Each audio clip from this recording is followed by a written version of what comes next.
हाय दोस्तों, कैसे हैं आप सब। उम्मीद करते हैं कि आप अच्छे होंगे। और आज हम लोग एक बहुत important judgement Patna high court का आया है कुछ दिनों पहले, उस पे बात करने जा रहे हैं। तो बहुत ज़रूरी है ये समझना कि जुडिशरी इस देश में कैसे काम कर रही है, और ख़ास करके जो हायर जुडिशरी है, जैसे high courts and supreme court of India जो है, वो कैसे काम कर रही है। ये अपने आप में बड़ा अजीब है कि इस देश में संविधान का शासन है। संविधान सामाजिक न्याय की बात करता है, आर्थिक और राजनीतिक न्याय की बात करता है। संविधान के अनुच्छेद में आरक्षण की व्यवस्था करने की बात की गई है। इन सब चीज़ों के बावजूद जुडिशरी ने फैसला भी दिया है, उसकी अपनी आलोचना है और आलोचना होनी भी चाहिए। हम आज आपसे कानूनी या कानून के टेक्निकल प्रोविजंस पर बात नहीं करेंगे, क्योंकि कानून या संविधान का एक दायरा है और उस दायरे में चीज़ें तो कही जाती हैं कि हम कर रहे हैं, लेकिन किसी भी राष्ट्र और समाज का केवल वही एक दायरा नहीं होता है जिसमें चीज़ें होती हैं, और ये दायरा कोई फिक्स दायरा भी नहीं है। उसमें व्यक्ति का व्यक्तियों के समूह का, उसके क्लास, कास्ट, एडुकेशन, बैकग्राउंड, किस तरह से उसका नर्चरिंग हुआ है, किस तरह की शिक्षा हुई है, वो भी दायरे शामिल होते रहते हैं। कहा जाता है कानून में, कानून के क्षेत्र में लोग बड़ा इस बात को जोर देते हैं कि वस्तुनिष्ठता बहुत बड़ी चीज़ है कानून में। मैं नहीं मानता ऐसा। वस्तुनिष्ठता होती क्या है भाई? ऑब्जेक्टिविटी क्या होती है? कोई ऑब्जेक्टिविटी या ऑब्जेक्टिव हो कैसे सकता है? ऑब्जेक्टिव साइंस में हमको समझ में आता है, फिजिकल साइंसेज में, कि ऑब्जेक्टिव होने का क्या मतलब है। उसके एक तरीके होते हैं किसी चीज़ को एक्सपेरिमेंट करने का, प्रूफ करने का, कंक्लूड करने का। लेकिन कोई सोशल साइंसेज में अगर ये बात कहे कि हम ऑब्जेक्टिव हैं, सोशल साइंसेज में कोई कहे कि हम किसी भी कंटेक्स्ट से प्रभावित नहीं हैं, हम पढ़ाई लिखाई से प्रभावित नहीं हैं, नर्चरिंग से प्रभावित नहीं हैं, अपने जाति, वर्ग और बाकी चीज़ों से हम प्रभावित नहीं हैं, तो ये सफ़ेद झूठ है। और ये बात न्यायालयों के जो निर्णय होते हैं उसमें साफ साफ रिफ्लेक्ट होता है कि उस जाति, वर्ग, लोकेशन, कहाँ का वो बंदा है, कैसा एडुकेशन हुआ है, किस तरह का नर्चरिंग हुआ है, किस विचारधारा से वो प्रभावित होता है, उसका साफ साफ रिफ्लेक्शन मिलता है। लेकिन ये बड़ी चालाकी से उसको कानून का रूप दे करके, कानून के लहजे में कह करके उसको छुपाया जाता है। आप जानते हैं कि इस देश में लगभग 500 फैमिली हैं या 300 ऐसी फैमिली हैं जो पूरे जुडिशरी पर कब्जा कर रखी हैं। और किस नाम पर कब्जा कर रखी हैं? न्यायालयों के स्वायत्तता के नाम पर, क्योंकि संविधान ने उनको स्वायत्त बनाने और रखने की बात करता है उस नाम पर। अब देखिए कि इस कानून के दायरे में, इस व्यवस्था के दायरे में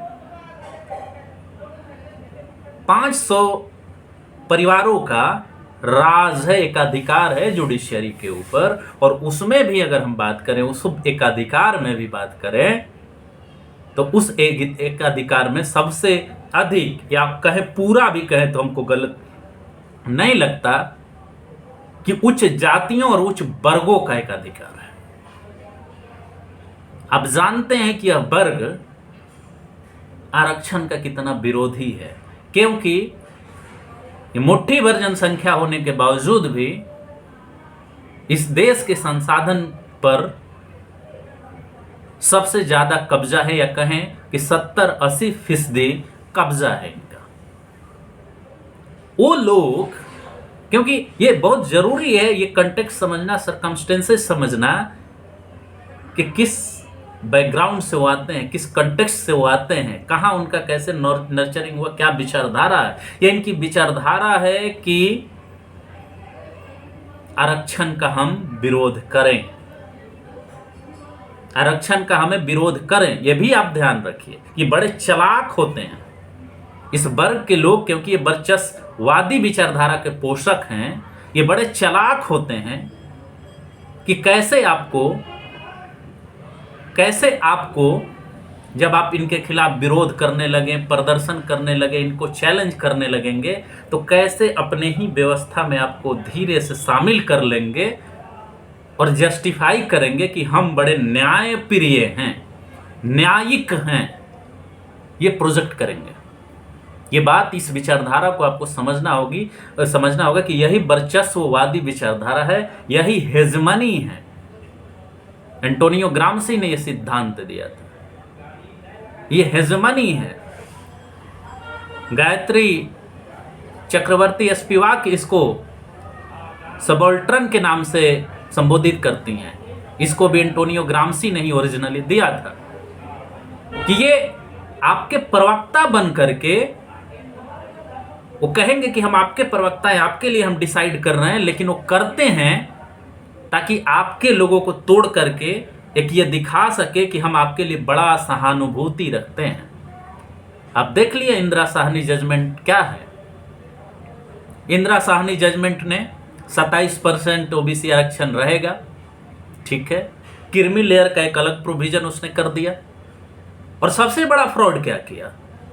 सबसे बड़ा फ्रॉड ये किया कि 50% अघोषित रिजर्वेशन, ये तो घोषित कर दिया गया ना कि ये 27% रिजर्वेशन ओबीसी का होगा, लेकिन 50% अघोषित रिजर्वेशन जनरल कास्ट और क्लास को दे दिया गया, जिसकी कोई चर्चा नहीं होती। मेरिट के नाम पर क्या है मेरिट भाई? ये धोखा है। मेरिट कुछ नहीं है, धोखा है। ये जो विशेषाधिकार से संपन्न वर्ग है, जो वर्चस्वशाली वर्ग है, जो शुरू से ही कैपेबल रहा है, जो राज किया है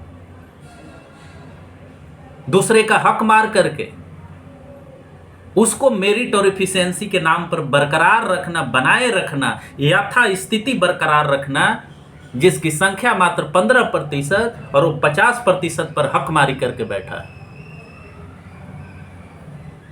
ये अनकॉन्स्टिट्यूशनल, अनडिक्लेयर्ड रिजर्वेशन है। इसको बड़ा आसानी से छुपाया जाता है मेरिट के नाम पर और एफिशिएंसी के नाम पर। ऐसा कुछ नहीं होता। ये मैं इसलिए बोल रहा हूं क्योंकि ये वर्ग ही है वो जिसका शिक्षा पर एक अधिकार है, शासन पर एक अधिकार है।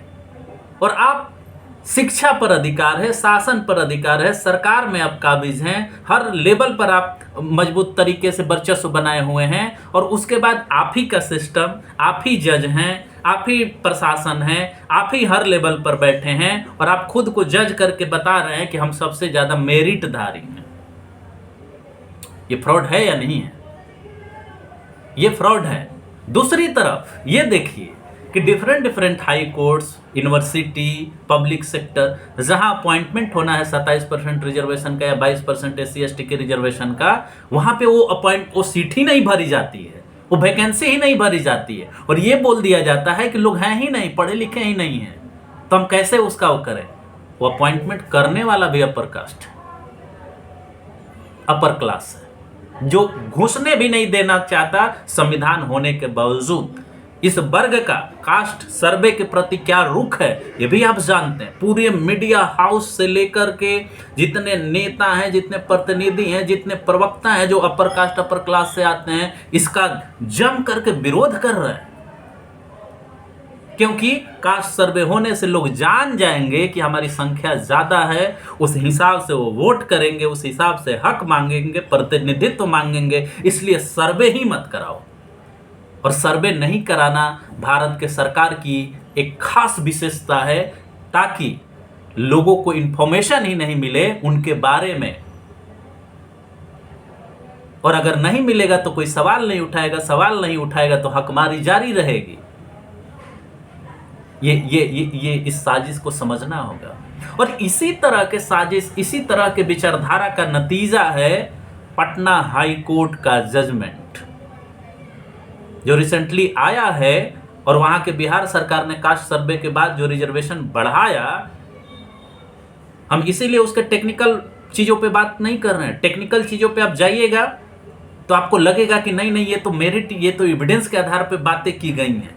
आप इन लोगों से सीखिए कि कैसे अपने जाति और वर्ग के विचारधारा को कानूनी लैंग्वेज में सजा करके आपके सामने परोसा जाता है, और हम लोग उसको कहते हैं कि अरे नहीं नहीं, माननीय न्यायालय ने ये फैसला दिया है, हम इसका सम्मान करते हैं। इसी सम्मान के द्वारा आपका पूरा हक खाया जाता है।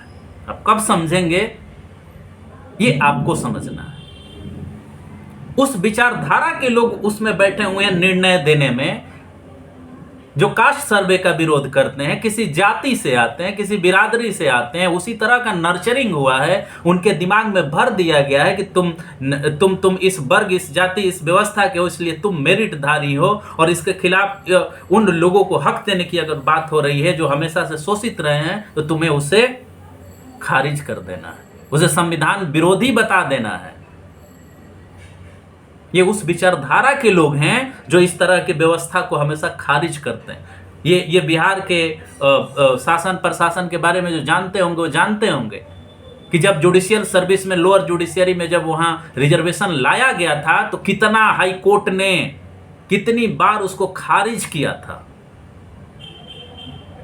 तब जाकर के ऑनरेबल सुप्रीम कोर्ट ने उसको, उसमें ढंग से वो किया गया, उसमें फिर सरकार ने अलग तरीके से बचाव जब किया, तब जाकर के वो बिल बचा, एक्ट बना, रिजर्वेशन मिला, कास्ट सर्वे हुआ, उसमें सारी चीजें, आर्थिक आधार, सामाजिक आधार, सारी आधार सामने आ चुके हैं। उसके बावजूद भी जुडिशरी ये कह रही है कि आपने जो डेटा कलेक्ट किया है वो डेटा वैलिड नहीं है, आपने गलत वो कर लिया है, एडिक्वेट जो कहा गया है कॉन्स्टिट्यूशन के प्रोविजन में, आपको उसको प्रोपोर्शनल कैसे वो कर दिया। इवन जो जजेज हैं वो बिहार के बैकवर्डनेस को ही खारिज कर दे रहे हैं। आप ये समझ रहे हैं, ये वैचारिक डिसीजन है, ये मेरिट का डिसीजन नहीं है, ये एविडेंस पर आधारित डिसीजन नहीं है। कास्ट सर्वे से बेहतर एविडेंस क्या हो सकता है।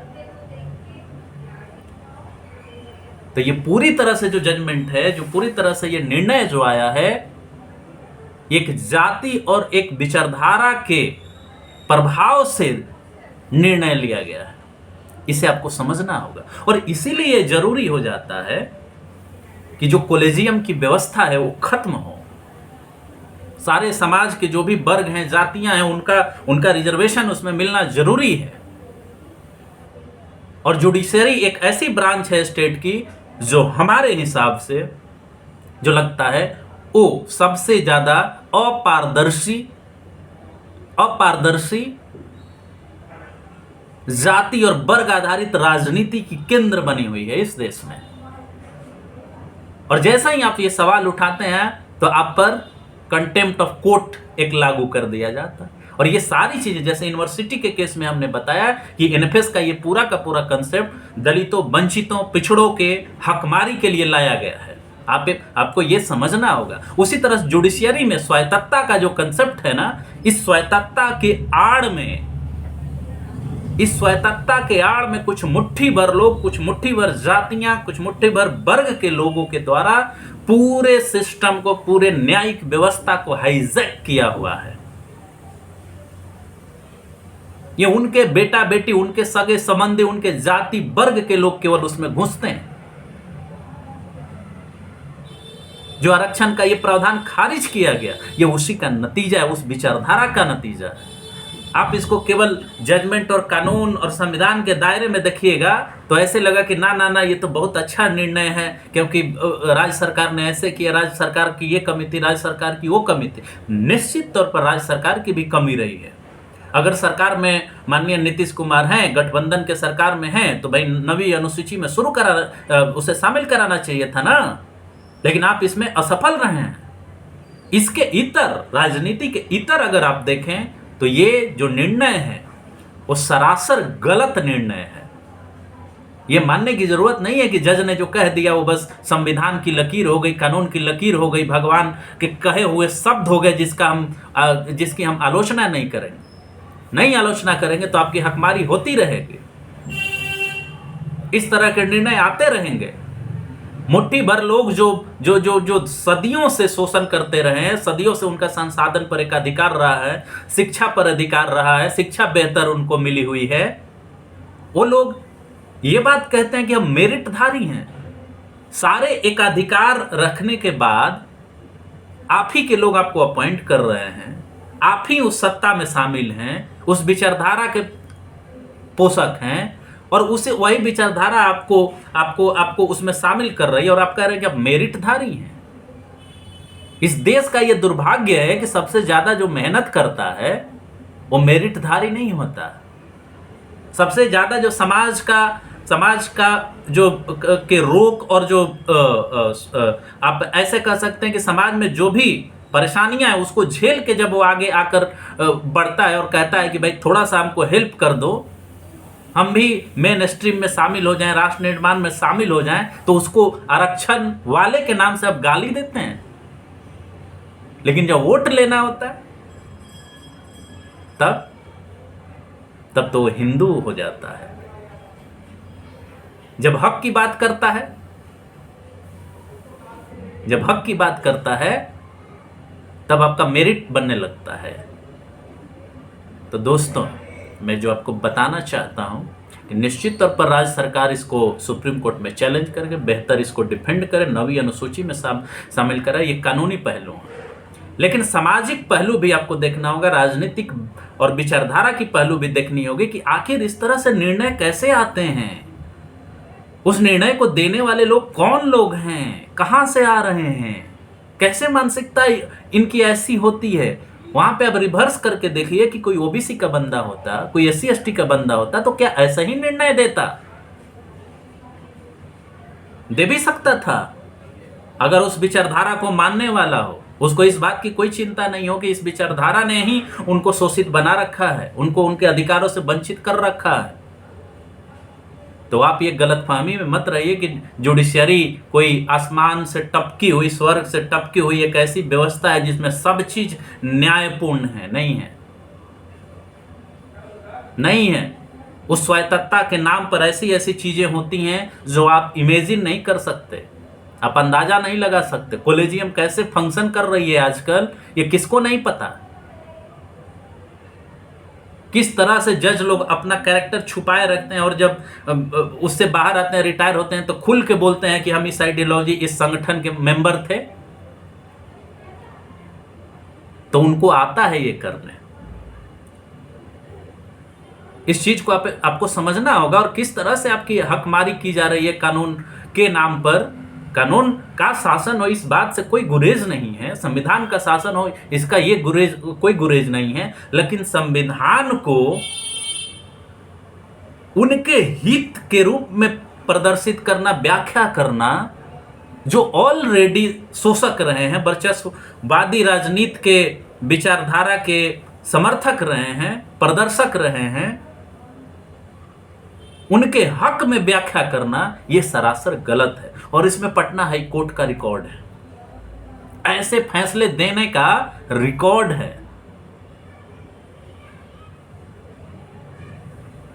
तो जिस भावना से, जिस दुर्भावना से यह जजमेंट दिया गया, इसकी सरासर निंदा होनी चाहिए। और सबसे इंपॉर्टेंट चीज यह है कि इसको समझने की जरूरत है। कोई भी व्यक्ति, कोई भी अथॉरिटी, कोई भी जज, कोई भी न्यायाधीश ऐसा व्यक्ति नहीं हो सकता जिससे गलती नहीं हो। और जब गलती जानबूझकर की जाए, मानसिकता आपकी गलत हो, आप फ्रॉड कर रहे हो, करप्शन कर रहे हो, गलत कर रहे हो, ये संविधान के साथ सरासर अन्याय है, संविधान के खिलाफ है। इसका प्रतिरोध होना चाहिए, विरोध होना चाहिए। और कानूनी और गैर कानूनी दोनों तरीके से। गैर कानूनी का मतलब ये नहीं कि आप तोड़फोड़ करें, हिंसा करें।